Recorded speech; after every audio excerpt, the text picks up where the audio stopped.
Okay, so today I'm going to be reading from three different devotionals. The first one, uh, the first one is this one. It's called "Strengthening My Journey," and I found this book outside, so I haven't really read much, but I'm going to start today.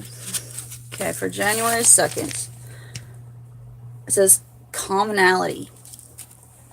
Um, the first time I read the common behaviors of an adult child, I felt like a bell that had been fetched up and rang hard. I was calm on the outside, but I was vibrating on the inside.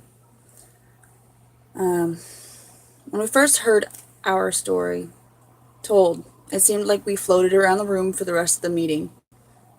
What just happened? Did we really hear that? How does this person know about us? We felt frightened, but we weren't sure why. We may have even gone home and taken a nap or walked through the rest of our day in a daze. When we woke up the next day, we may have felt hungover. What we find is that we identify with the ACA problem. I think that's alcoholism, something or other. And the laundry list traits, and with other adult children. We have learned many tools to deal with those defenses as we grow in the program with our sponsors and with our step work. We lean on the people who came before us to show us the way to serenity and wholeness until we possess those qualities with stability in ourselves. We know we are not alone. On this day, I will call my sponsor. If I don't have a fellow traveler yet, I will call someone with more experience in the program than me and ask them if they're willing to walk with me through the steps. I don't currently go to a group, but I like the message that it has, so that's why I'm reading it. Anyway, that was that one. And then on this book called The Language of Letting Go, on today, January 2nd, healthy limits. Boundaries, oh, sorry, let me move this here. Boundaries are vital to recovery. Having and setting healthy limits is connected to all phases of recovery. Growing in self esteem, dealing with feelings, and learning to really love and value ourselves.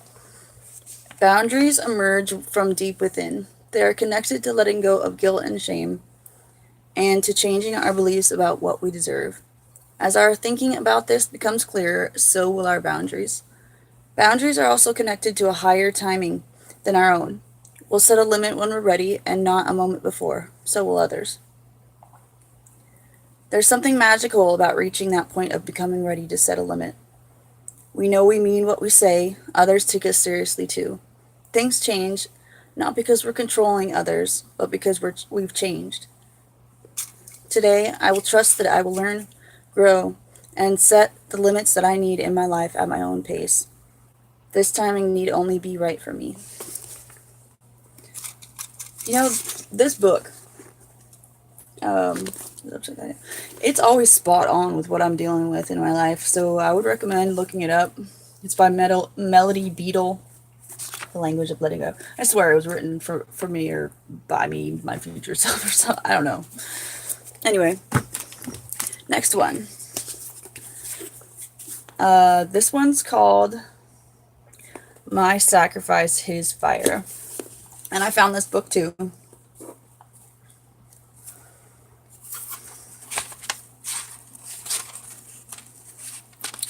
Today's Wednesday, right? Yeah. Okay. William Law, around 1750, said everyone fixes his eyes on something. He interpreted that as praying without ceasing. He said people pray continuously as long as they're alive because it's part of human nature. The person whose heart habitually tends toward the riches, honors, powers, or pleasures of this life is in a continual state of prayer towards all these things. His spirit stands always bent towards them. They have his hope, his love, his faith, and are, in reality, the God of his heart. Can't you see that whatever we think is lacking, or in short supply in our life, we could easily pray without ceasing towards that. In a jail cell, pray without ceasing towards release. In poverty, pray towards money. Under an oppressive government, towards freedom. In loneliness, towards companionship.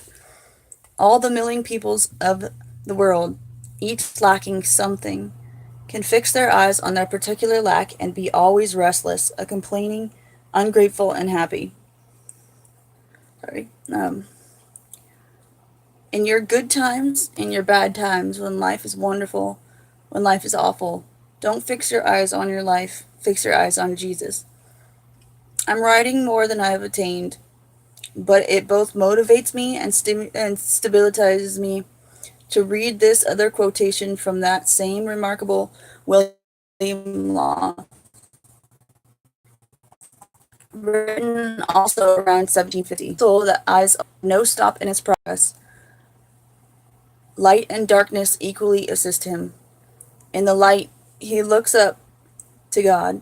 In the darkness, he lays hold, and so they both do him the same good. Fix your eyes on Jesus. And that's William Law, A Serious Call to a Devout and Holy Life, from that book anyway. So that's cool. There's that book. And then yesterday I was reading I started the Servant Leader book, and the Wisdom of the Tao, or Living with the Wisdom of the Tao. So I'm going to flip open to this, just a random book, a page. And I landed on page 62 to 63, and it's the 30th verse. Whatever strains with force will soon decay. Eschew any and all forms of violence. I think I read 30th yesterday. I take the line of least resistance in all my actions.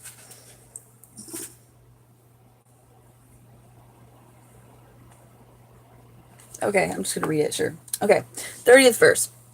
One who would guide a leader of men in the uses of life will warn him against the use of arms for conquest. Weapons often turn upon the wielder. Where armies settle, nature offers nothing but briars and thorns.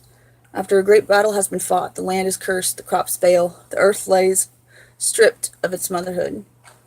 After you have obtained your purpose, you must not parade your success. You must not boast of your ability. You must not feel proud. You must rather regret that you had not been able to prevent war. You must never think of conquering others by force. Whatever strains with force will soon decay. It is not attuned to the way. Not being attuned to the way, its end comes all too soon. I guess the universe wanted me to reread that one. Okay. And then here's the Servant book. And I bought this one from Goodwill for $2.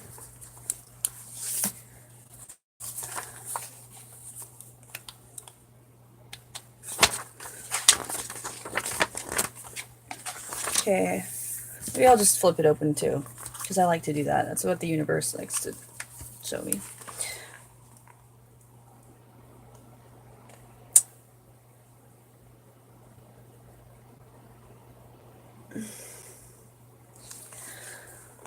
Okay, I've read this one too once.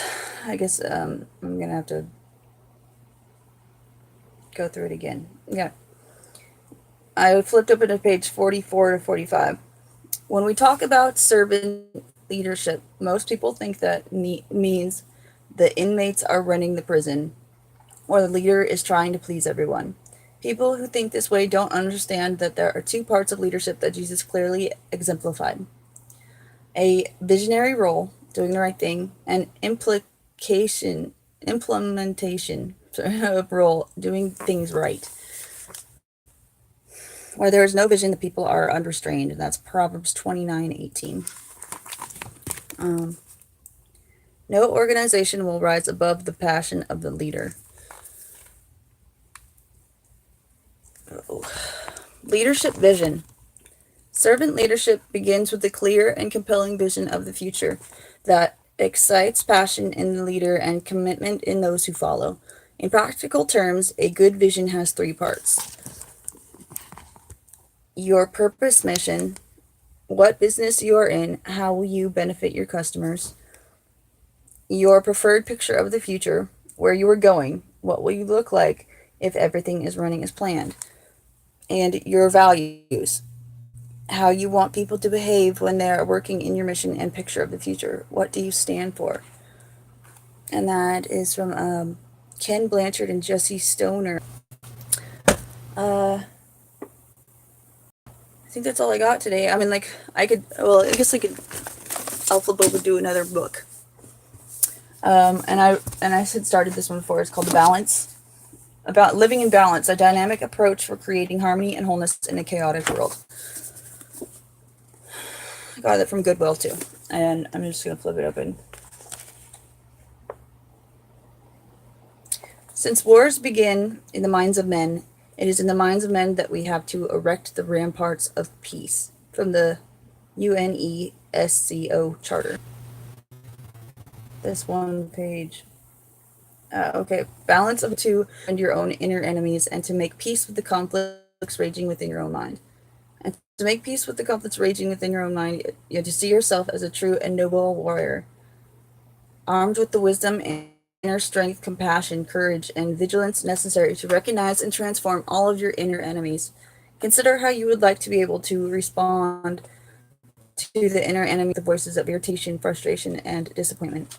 How would you like to respond to the stabs of doubt or self-judgment, demons of resentment, and stop the wars from when they are wars, rather than waiting till they are screams, when they are tiny skirmishes rather than raging atomic wars? Envision the peace and power you can find in your life when you learn to be more patient, tolerant, forgiving, and honest with what is going on within you, so that your internal conflicts don't escalate and erupt into your outer relationships, causing grief and imbalance to the lives of others. You can change your mind. Once suffering is completely accepted, it ceases in a sense to be suffering. That's M. Scott Peak.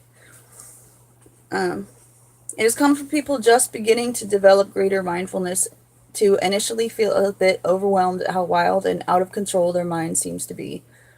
But if you have supportive friends, patient and insightful mentors, effective techniques, and the personal discipline necessary to put what you learn into practice, you can swiftly develop confidence in your ability to calm your mind.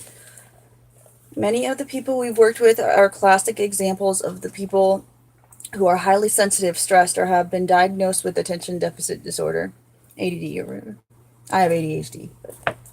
These people are usually high intensity, high energy sorts of people who are erratic, easily distracted, easily excited, or depressed.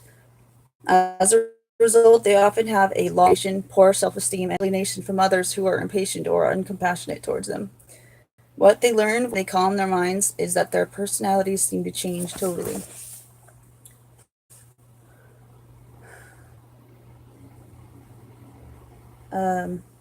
The unhappiness and suffering that we experience arise through our inability to control our own minds, and the happiness that we wish to achieve will only be achieved by learning to control our minds.